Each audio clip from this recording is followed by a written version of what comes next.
गांव में एक बहुत बड़ी और सुंदर हवेली होती थी। उसमें एक चुड़ैल का साया था। वो चुड़ैल उस हवेली के आसपास से गुजरने पर भी लोगों को मार डालती थी। एक रात, अरे मोरी मैया, आज तो हमका बहुत देर हो गई।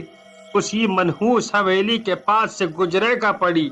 हे भगवान, बचा लई हमको आज। तभी चुड़ैल वहाँ आ जाती है। कहाँ बच कर जाएगा तू? कितने दिनों बाद तो एक शिकार हाथ आया है। तुझे तो मैं नहीं छोड़ूंगी। ऐसा कहकर चुड़ैल उस गांव वाले को हवेली के अंदर ले जाती है और मार डालती है। कुछ दिनों बाद उसी गांव में एक फिल्म का बहुत बड़ा डायरेक्टर आता है। उसके साथ गांव के सरपंच भी होते हैं।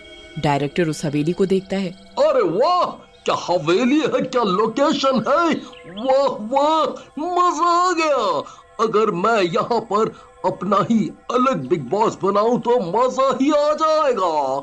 लोग सलमान खान वाले बिग बॉस को भूल जाएंगे। लो लो लो लो। उसकी ये बातें सुनकर सरपंच काफी डर जाते हैं। अबूजी, आप बात तो अच्छी करत हो, लेकिन जगह गलत चुनत हो। ये हवेली शापित है, इसमें चुड़ैल का वास है। जो भी यहाँ रहत है या यहाँ से आवत जात है, चुड़ैल उसको मार डालत है। सरपंच की ये बात सुनकर डायरेक्टर हंसने लगता है। आप भी सरपंच जी, आज के जमाने में कहाँ भूत प्रेत की बातें लेकर बैठ जाते हैं। अरे भूत प्रेत कुछ नहीं होता। अब तो मैं यहीं पर बिग बॉस बनाऊंगा और देखता हूँ कौन सी चुड़ैल आती है। ऐसा कहकर डायरेक्टर वहाँ से चला जाता है और कुछ दिनों बाद हवेली में शूटिंग शुरू कर देता है। लेकिन चुड़ैल को ये बात पसंद नहीं आती। उसे बहुत जोर से गुस्सा आता है। ये इंसानों में कुछ ज्यादा ही घमंड आ गया है। इन्हें किसी का कोई डर नहीं, लेकिन इनको मैं दिखाऊंगी कि डर क्या होता है। उधर बिग बॉस के एक एक कर 6 प्रतियोगी आ जाते हैं। पहला प्रतियोगी, जो कि एक फिल्म एक्टर होता है, राकेश गन्ना उसका नाम होता है। मजा आ गया रे। इस बिग बॉस के घर में क्या शानदार हवेली है रे। वाह वाह वाह, मजा आ गया। खूब मस्ती करूंगा रे। दूसरी प्रतियोगी, जिसका नाम जीना जान होता है, एक मॉडल होती है। जीना जान, जो कि जान ले लेती है अपने चाहने वालों की जान। तभी तीसरी प्रतियोगी पूनम आती है, जो कि एक न्यूज चैनल की पत्रकार होती है। मेरा नाम है पूनम और मैं बताऊंगी अपने सभी दर्शकों को बिग बॉस के घर का हाल। ऐसा कर कर के बिग बॉस के बाकी तीनों बचे हुए प्रतियोगी भी आ जाते हैं। उनके नाम गुड्डू रंगीला और स्वामी छुट्टन होते हैं। स्वामी छुट्टन एक तांत्रिक होता है। तांत्रिक छुट्टन जैसे ही बिग बॉस के घर में घुसता है, उसे कुछ शक होता है। ये इस घर से कुछ अनजान तरंगे उठ रही हैं। ये घर कुछ ठीक नहीं लग रहा, लेकिन चलो देखते हैं आगे क्या होगा। सब लोग एक हॉल में जमा हो जाते हैं और राकेश गन्ना बोलता है। तो दोस्तों, आज हम सारे एक हफ्ते के लिए इस बिग बॉस के घर में बंद है रे। हमारी हर हरकत को दुनिया बाहर से देखेगी, लेकिन हमें साथ में रहना है रे, और खूब मस्ती करनी है और अपनी अच्छी दुनिया को दिखाना है रे। ओ गन्ना भाई, आपको तो आसाराम बापू बन जाना चाहिए। आप बढ़िया प्रवचन करते हो। अबे हम यहाँ जीतना आए हैं, ना कि साथ रहने, ठीक है? अभी अपन तो चले सोने को, तुम बना दोस्ती। चल रंगीला। ऐसा कहकर गुड्डू और रंगीला वहाँ से हंसते हुए चले जाते हैं। हे अल्लाह, क्या बंदे हैं, बात करने की भी तमीज नहीं है। पता नहीं बिग बॉस का स्टैंडर्ड कितना गिर गया है, जो ऐसे जोकरों को ले लिया है। मुझे पता होता तो मैं यहाँ कभी नहीं आती। This show not up to my standard. Madam, अब ये आपके स्टैंडर्ड का हो ना हो, लेकिन एक हफ्ते तक तो रहना यहीं पड़ेगा रे। राकेश कन्या की बात पर सभी लोग हंसने लग जाते हैं। तभी बिग बॉस की आवाज हवेली में गूंजने लगती है। बिग बॉस चाहते हैं कि जीना जान हवेली के एक अकेले कमरे में शिफ्ट हो जाएं और 2 दिन वहीं पर रहें। चलो ये अच्छा हुआ कि मुझे इन टुच्चे लोगों से दूर रहने को मिल गया। These guys have no standard. Thanks big boss. ऐसा कहकर जीना जान वहाँ से चली, लेकिन पूनम को उसकी बात पर गुस्सा आ जाता है। ये कल की फ्लॉप हीरोइन अपने आप को पता नहीं क्या समझती है। अगली बार इसने कुछ भी बदतमीजी की तो मैं इसकी जान ले लूंगी, वो भी लाइव कैमरे के आगे। नक चढ़ी कहीं की। शांत रहो पूनम जी, कुछ लोग ऐसे ही होते हैं। ये सब चुड़ैल चुप कर देख रही होती है। मजा आ गया, शिकार तो खुद ही आ रहा है शिकंजे में।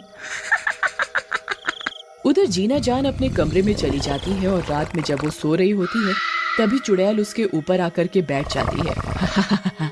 जीना, ओ जीना, जरा अपनी आंखें तो खोलो। जीना जैसे ही अपनी आंखें खोलती है उसकी जान निकल जाती है। कौन हो तुम? ये क्या मजाक है? मैं अभी तुम्हारी कंप्लेंट बिग बॉस से करती हूँ और मेरे ऊपर से उठो। दुनिया तुम्हें लाइव कैमरे पर देख रही है। एक तो मेरे घर में मेरी मर्जी के बिना आते हो और ऊपर से बिग बॉस की धमकी। तेरे को तो मैं जिंदा नहीं छोड़ूंगी। और रही बात कैमरे की, वो तो मेरी मर्जी के बिना चल भी नहीं सकते। ऐसा कहकर चुड़ैल जीना जान को मारकर उसका खून पीने लगती है। मानना पड़ेगा, छोकरी का खून वाकई। एक तो गई, बाकी रह गए 5। इसके बाद चुड़ैल वहाँ से गायब हो जाती है। अगले दिन सुबह फिर से वो पांचों हॉल में इकट्ठे होते हैं। ओ गन्ना भाई, अपन उस दिन वाली बात के लिए आपसे सॉरी बोलता हूँ। अपन ने आपको कुछ ज्यादा ही बोल दिया। अरे माफ कर देने का अपन को। हाँ? अरे कोई बात नहीं, ये सब तो होता रहता है रे। तभी रंगीला बोलता है, आज जीना जान जी नहीं आई, अब तक तो सुबह हो गई है। अब तो रंगीले, ज्यादा दांत दिखाने का नहीं, वो हीरोइन लोग है, लेट ही उठती है। वैसे तेरे बहुत दांत निकलते हैं उसका नाम लेने पर। हाँ क्या बात है, सेटिंग वेटिंग का चक्कर तो नहीं चला रहा? का गुड्डू भाई आप भी ना? उसी रात रंगीला, लगता है सब सो गए हैं, क्यों ना जीना जान के कमरे में जाके अपने दिल की बात कह दूं। वैसे भी मेरे जैसा हैंडसम लड़का उसको कहाँ मिलेगा। आज जाके अपने दिल का बात कह ही देता हूँ। वाह वाह वाह वाह वाह, मजा ही आ जाएगा जिंदगी का। उसके बाद रंगीला जीना जान के कमरे की तरफ चल देता है और कमरे के बाहर पहुंचकर आवाज लगाता है, जीना, ओ जीना, चैन तूने मेरा छीना। लगता शर्मा रही है। जीना, जीना डार्लिंग, खोलो ना दिल का दरवाजा। ओ सॉरी, कमरे का दरवाजा। लेकिन दरवाजा नहीं खुलता। रंगीला ये देखकर हैरान हो जाता है और डर जाता है। ये जीना दरवाजा क्यों नहीं खोल रही? कोई गड़बड़ तो नहीं? अंदर जाके देखना पड़ेगा। एक काम करता हूँ, दरवाजे को जोर से धक्का मारता हूँ। जैसे ही रंगीला दरवाजे को धक्का मारता है, दरवाजा खुल जाता है और रंगीला झटके से कमरे के अंदर गिर जाता है। अरे मर गया, अरे मेरी कमर। अब तो मैं इस जीना से ही इसकी मालिश करवाऊंगा। अरे तभी उस सामने पड़ी जीना की लाश पर पड़ती है। अरे अरे ये क्या हुआ? ये तो जीना की लाश है। जीना।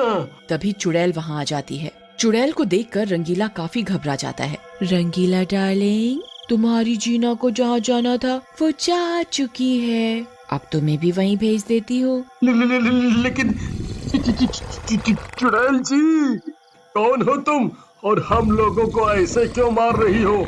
अगर मुझसे कोई गलती हुई हो तो माफ कर दो, मुझे जाने दो, प्लीज जाने दो। मुझे लोगों के डरे हुए चेहरे बहुत अच्छे लगते हैं, क्योंकि मैं भी एक दिन किसी से ऐसे ही अपनी जिंदगी के लिए भीख मांग रही। तू जितना डरेगा मुझे उतना ही मजा आएगा। ऐसा कहकर चुड़ैल हंसते हंसते एकदम से चुप हो जाती है और रंगीला की गर्दन उखाड़ देती है और खून पीने लगती है। मजा आ गया, क्या गरम खून है। आशिक बनने चला था, मार दूंगी इन सबको और उस दुष्ट को भी जिसकी वजह से। और चुड़ैल एक एक करके लोगों को मारने लगती है। रंगीला को मारकर चुड़ैल वहां से गायब हो जाती है। उधर सुबह के समय रंगीला को अपने पास ना पाकर गुड्डू उसे ढूंढने लगता है। ये चिरकुट रंगीला कहीं भी गायब हो जाता है। एक बार अपन के हाथ आ जाए ना तो आज इसकी आशिकी निकाल देगा अपन। जीना जान के पीछे पड़ा हुआ इतने दिन से। रंगीला, ओ रंगीला, कहाँ है रे? गुड्डू की आवाजें सुनकर बाकी के लोग भी वहां आ जाते हैं। अरे क्या हुआ गुड्डू भाई, क्यों आवाजें लगा रहे हो? क्या हुआ? अरे यार तांत्रिक, तू जास्ती मच मच मत करना। एक तो अपना चेला सुबह से मिल नहीं रहा, ऊपर से तू। ओहो, तुम भी ना गुड्डू बहुत जल्दी गुस्सा करने लगती हो। देखो कहीं जीना जान के कमरे में ना हो। कल वो रात में जीना जान के कमरे में जा रहा था, मैंने उसको जाते हुए देखा था। पूनम की बात सुनकर चारों जीना जान के कमरे की ओर जाते हैं और दरवाजे को खटखटाते हैं, लेकिन कोई दरवाजा नहीं खोलता। लगता है दोनों अंदर ही सो गए हैं रे। ए गुड्डू, तुम दरवाजा तोड़ दो रे, जरा हम भी तो देखें कैसे सो रहे हैं रे। राकेश गन्ना की बात सुनकर गुड्डू दरवाजे को तोड़ देता है। फिर चारों कमरे के अंदर चले जाते हैं। अंदर दोनों की सर कटी और जगह जगह से कटी फटी लाशें पड़ी होती हैं। हे भगवान, ये सब क्या है? ये सब किसने किया? इनकी लाशें देखकर तो लगता है जैसे किसी जानवर ने इन्हें नोच नोच कर खाया हो। ये क्या है? मैंने तो अपनी पूरी जिंदगी में ऐसा कुछ भी नहीं देखा रे। ये सब क्या हो रहा है रे? तभी उन दोनों की बातें सुनकर गुड्डू को गुस्सा आ जाता है। अरे तुम दोनों जमूरे चुप करो, नहीं तो मैं अभी मार दूंगा यही तुम दोनों को। एक तो अपन का दोस्त मर गया, तुम दोनों यहाँ शान पत्ती में लगे हुए हो। चुप रहने का बिल्कुल। वैसे भी जब पूनम और जीना का झगड़ा हुआ था तो ये पूनम कह रही थी कि ये जीना की जान ले लेगी। तुम ये क्या कह रहे हो गुड्डू? किसी को गुस्से में कुछ कह देना और उसकी जान सच में लेने में फर्क होता है। जीना कैसी भी हो, लेकिन मैं उसकी जान कभी नहीं ले सकती, तो प्लीज ऐसे आरोप मुझ पर मत लगाओ। वे दोनों आपस में बहस कर ही रहे होते हैं कि तभी स्वामी छुट्टन बोलता है। तुम दोनों चुप करो, मुझे इस कमरे से कुछ अजीब सी तरंगे महसूस हो रही हैं, जैसे यहाँ हमारे अलावा भी कोई है।